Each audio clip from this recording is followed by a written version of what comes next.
Assalamualaikum warahmatullahi wabarakatuh. Kenalkan, nama saya Isna Hardianti, NIM Q1A18193, kelas ITPD, jurusan Ilmu dan Teknologi Pangan, Fakultas Pertanian, Universitas Haloleo. Tujuan saya membuat video ini untuk memenuhi tugas mata kuliah aplikasi bioteknologi pangan.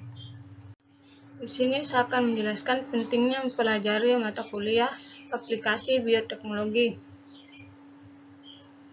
Mata kuliah bioteknologi pangan mempelajari proses pemanfaatan organisme enzim untuk menghasilkan suatu produk baik secara konvensional maupun modern.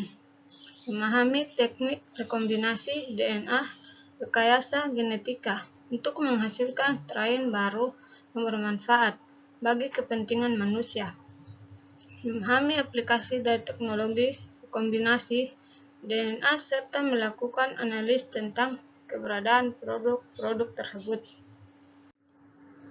Sini saya akan menjelaskan bioteknologi enzim. Enzim adalah biomolekul yang berfungsi sebagai katalis senyawa yang mempercepat produk reaksi tanpa habis bereaksi. Dalam suatu reaksi kimia, hampir semua enzim merupakan protein pada reaksi yang dikatalisasi oleh enzim. Molekul awal reaksi disebut sebagai substrat, dan enzim mengubah molekul tersebut menjadi molekul-molekul yang berbeda. Hampir semua proses biologis, sel memerlukan enzim agar dapat berlangsung dengan cukup cepat. Enzim bekerja dengan cara menempel pada permukaan molekul zat-zat yang bereaksi dan dengan demikian mempercepat produk reaksi. Percepatan terjadi karena enzim mempermudah terjadinya reaksi. Sebagai besar, enzim bekerja secara khas, yang artinya setiap jenis enzim hanya dapat bekerja pada satu macam senyawa atau reaksi kimia. Hal ini disebabkan perbedaan struktur kimia tiap enzim yang bersifat tetap. Sebagai contoh, enzim amilase. Enzim amilase, proses pencernaan makanan dalam tubuh manusia, dapat dilakukan melalui dua cara, yaitu secara mekanik dan kimiawi. Saya akan menjelaskan teknologi fermentasi. Kita sering mendengar istilah teknologi pangan. Teknologi ini sudah diterapkan di berbagai macam produk pangan sejak dahulu. Beberapa produk dari teknologi pangan pasti pernah kita konsumsi, seperti tempe, roti, keju, dan yogurt, serta masih banyak produk lainnya. Produk-produk tersebut diolah dengan menerapkan prinsip bioteknologi, yaitu pemanfaatan makhluk hidup, bakteri, fungi, dan virus, maupun produk dari makhluk hidup, enzim, dan alkohol. Dalam proses produk untuk menghasilkan produk, sampai saat ini, bioteknologi konvensional paling banyak diaplikasikan karena relatif mudah, murah, praktis, dan lebih aman.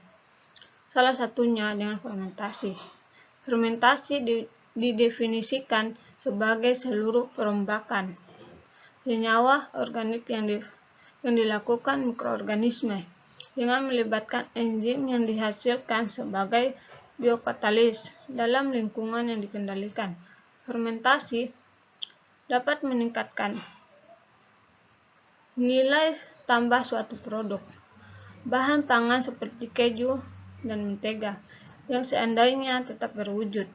Susu maka tidak akan tahan lama untuk disimpan. Akan tetapi, dengan aplikasi bioteknologi, yaitu menambah mikroorganisme bakteri tertentu, maka susu tersebut bisa menjadi varian keju, yogurt, dan mentega yang lebih bermanfaat. Fermentasi telah banyak dimanfaatkan sejumlah industri, sejumlah industri diantaranya industri pangan, biokimia, dan farmasi. Fermentasi dapat menjadikan suatu makanan lebih tahan lama. Pengawetan makanan dengan menghasilkan beberapa asam laktat, asam asetat, dan alkohol dalam jumlah yang cukup banyak. Memperkaya nutrisi makanan dengan menambahkan beberapa asam amino, protein, vitamin, dan fermentasi. Dapat berkarya variasi makanan dengan mengubah rasa, aroma, serta tekstur makanan. Beberapa produk fermentasi. Pemanfaatan mikroorganisme dalam bentuk kapang dan kamir. Contohnya produk tradisional hasil fermentasi seperti tempe, oncom, kecap, tempe. Di sini saya akan menjelaskan bioteknologi pangan, bioteknologi hewan. Bioteknologi hewan adalah bioteknologi yang menggunakan agen hayati terdiri dari hewan dalam proses produksi untuk menghasilkan barang dan jasa. Bioteknologi reproduksi terus berkembang untuk meningkatkan konsistensi dan keamanan produk dari ternak yang bernilai genetik dan menyelamatkan spesies langka. Bioteknologi dikembalikan juga membantu mengantisipasi industri yang mengarah pada produk dengan sifat-sifat genetik seperti pertumbuhan jaringan otot, produk rendah lemak, dan penguatan terhadap penyakit. Kultur sel hewan. Kultur sel hewan adalah sistem penumbuhan sel manusia maupun hewan untuk tujuan memproduksi metabolit tertentu. Pada saat sekarang, aplikasi dari sistem ini banyak digunakan untuk menghasilkan penghasilan produk-produk farmasi dan diagnostik. Dengan kebanyakan jenis produk berupa molekul protein kompleks. Hal ini yang paling mendorong ke arah aplikasi ini adalah karena biaya operasionalnya yang tinggi, terutama medium. Selain itu, sistem metabolisme sel hewan tidak seramai pada sistem metabolisme sel tanaman. Sekalipun demikian, ada aplikasi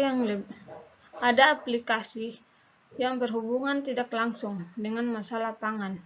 Misalnya, penetapan jenis kelamin dari embrio yang akan ditanam, penentuan masa ovulasi dari sapi, fertilisasi vitro untuk hewan.